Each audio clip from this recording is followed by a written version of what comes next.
You're watching the Movie Dogs. We bark about the movies and nothing but the movies.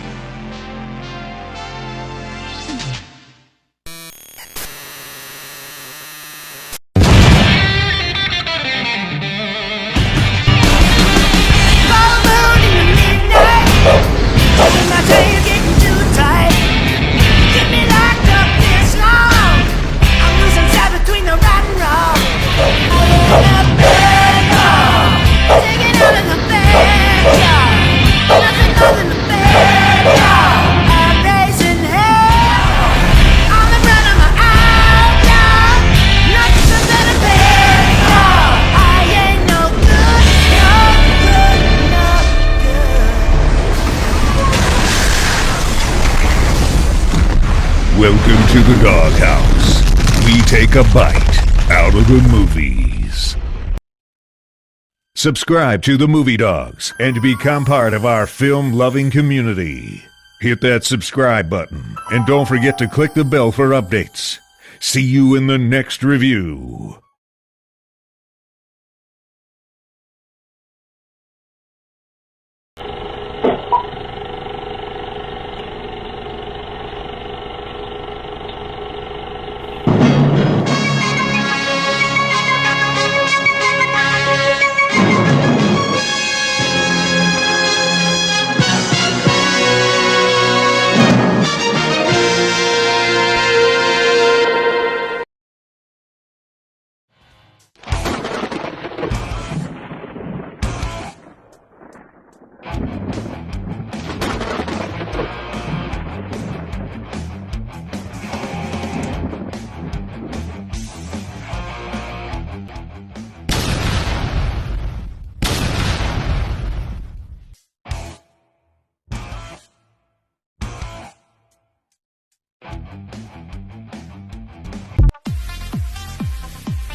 Host Joshua Church.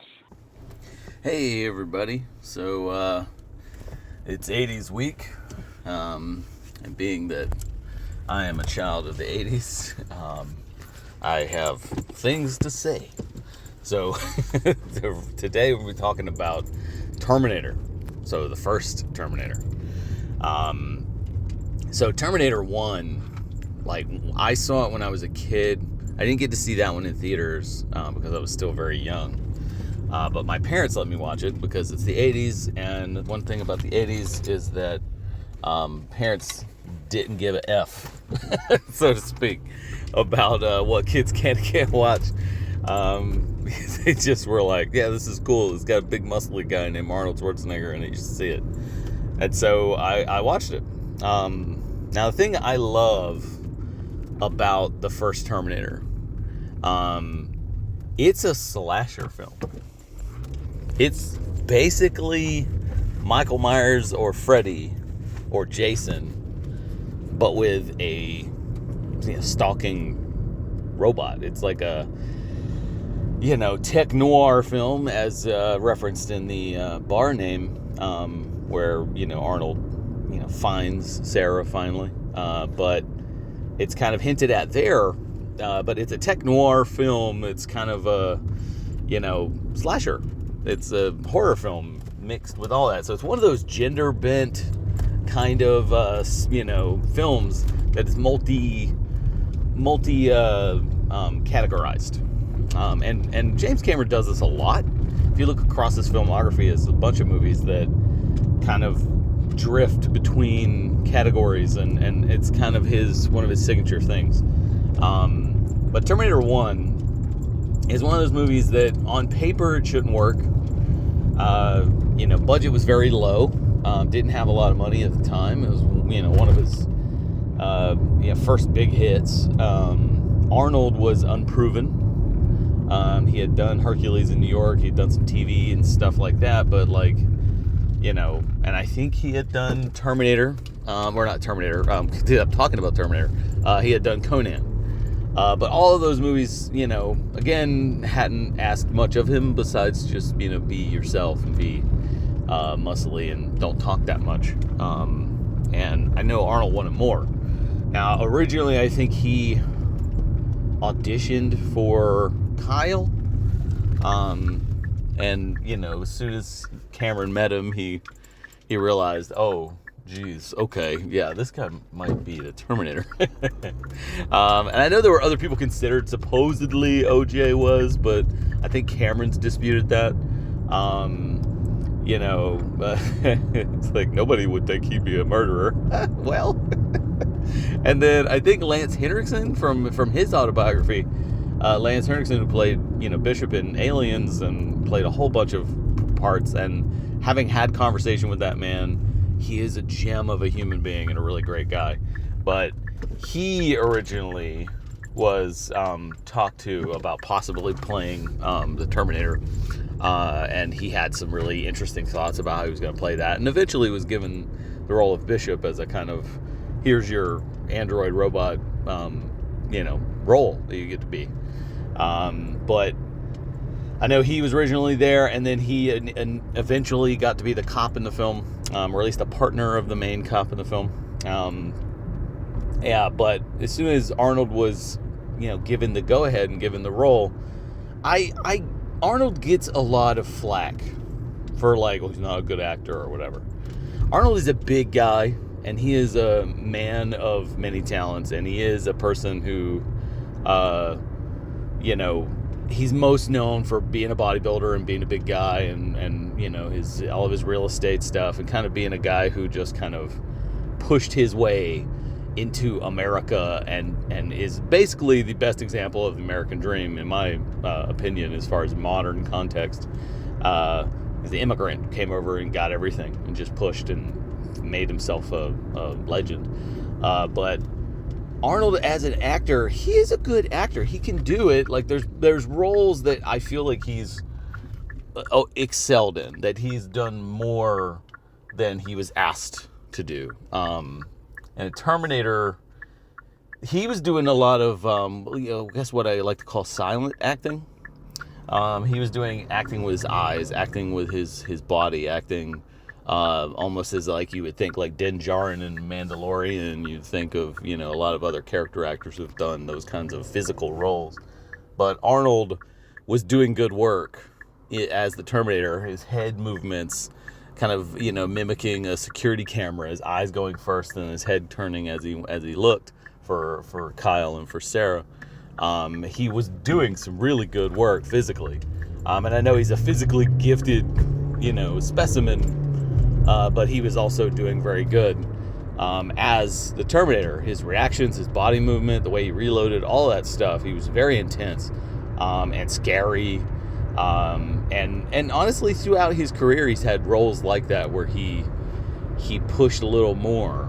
True Lies, I thought he did phenomenal in True Lies. And Twins and a whole bunch of other movies where he's been able to push a little bit more. Maggie in his later career. But he's a better actor than you think. And honestly, I think, Terminator is a great example of that. But yeah, so he was brought on.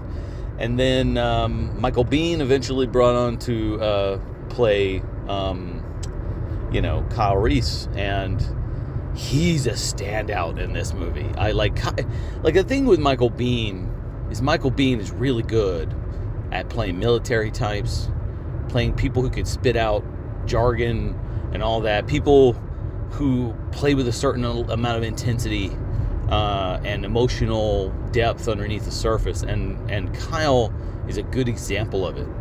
Kyle, his whole persona is, he's very military, he's very by the book. I'm doing this job, I'm here to protect Sarah, but there's a vulnerability, and there's layers to Kyle and who he is and what he's trying to do. And I thought that was done beautifully by Michael Biehn. I mean, some of those like heavy exposition moments were delivered with such raw intensity and sincerity that you believed it. And that's super important in a movie that couldn't give you a lot of flashbacks or anything to give you the feeling, and didn't have a lot of CGI or anything else like that. They had some rear projection stuff and some puppets and stop motion and stuff, and they were doing a lot with it. It still holds up, but he had to carry the exposition and the weight of that world to make you believe that the future horrible, AI monster future that he came from was real. And Michael did a phenomenal job of it. And Linda Hamilton, did a phenomenal job of selling everything with her eyes. She's very kind of soulful eyes and emotional, eyes. And it makes sense why when they did the eventual Genesis or whatever, and they cast Emilia Clarke from Game of Thrones to play her, and she also has very emotional, soulful eyes, and I could see why they chose her to be Sarah. But Linda really brought a vulnerability and a softness to Sarah, but also you could tell a little bit of anger and a little bit of you're terminated effort and stuff like that. That kind of that ended up blossoming in Terminator 2. But I thought, as far as the cast went, the cast was absolutely well put together. And this whole movie came out of a freak nightmare that James Cameron had of a metal skeleton coming out of a fire. And of course that scene is really well done in the movie. But it's one of those movies that it never lets off the gas pedal. Once it starts going, it's just non-stop and just full of just intensity, and it's gonna not stop. It's gonna keep going, just like Terminator. And it just has so many is he dead? No, he's not. He's gonna keep coming moments, and it's just, there's a reason why it's lasted the test of time. I do think that in the long run, Terminator 2 was an amazing sequel and did a great job, but after that, they never were able to really capture, the franchise well after that. But I do think that part of that is because they forgot the roots of Terminator.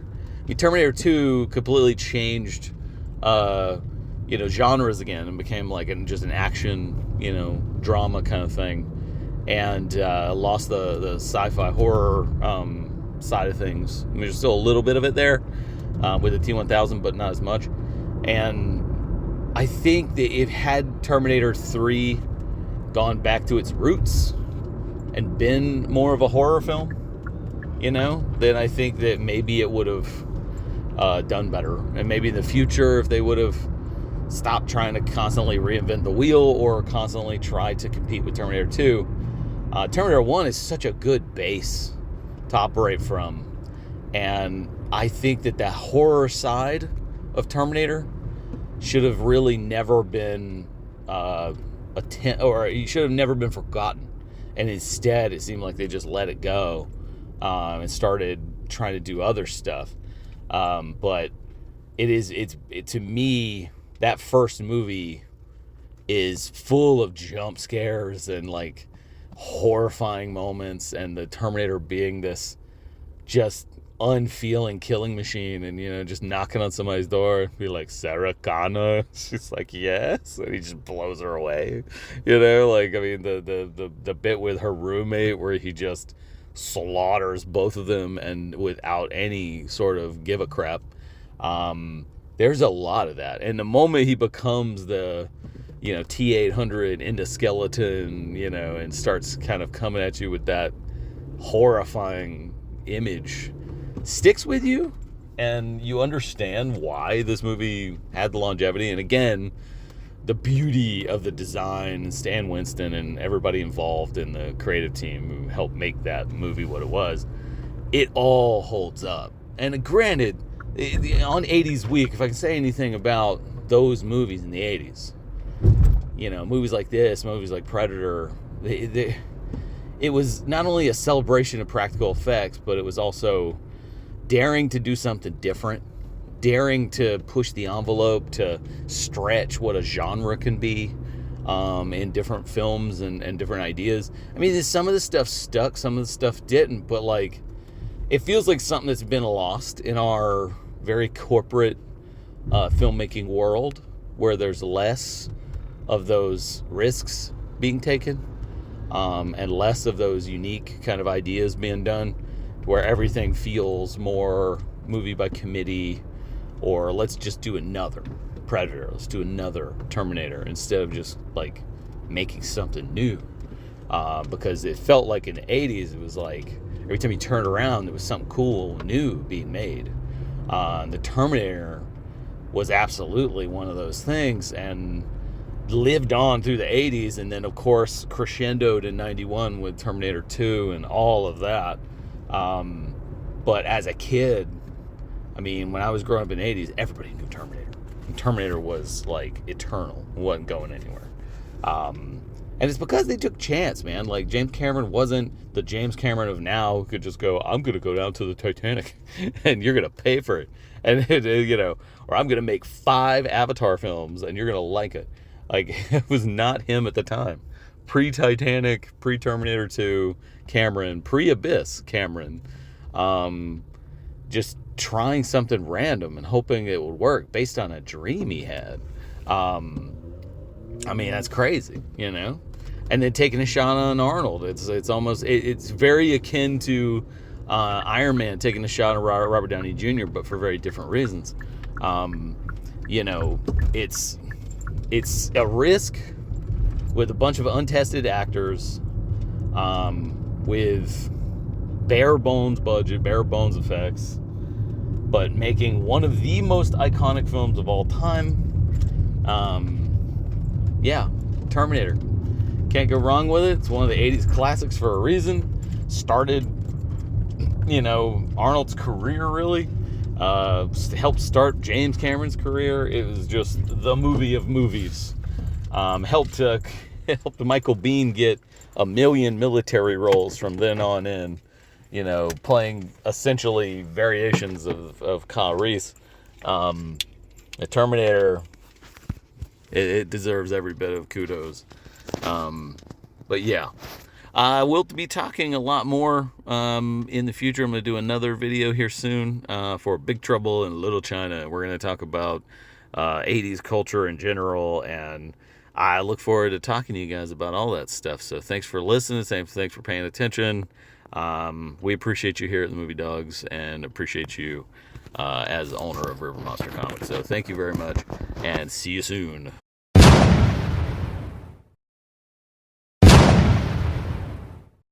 Hey, like and subscribe. Be sure to check out more of the content on the Movie Dogs channel. All the reviews and cool remarks and cool guests like me, Josh Church, the owner of River Monster Comics. We are in Denellen, Florida, so if you're ever in the area, come by and check out the shop. Get some cool nerd stuff, comics, pops, toys, whatever. And swing by and just have some cool conversations about movies and all things pop culture.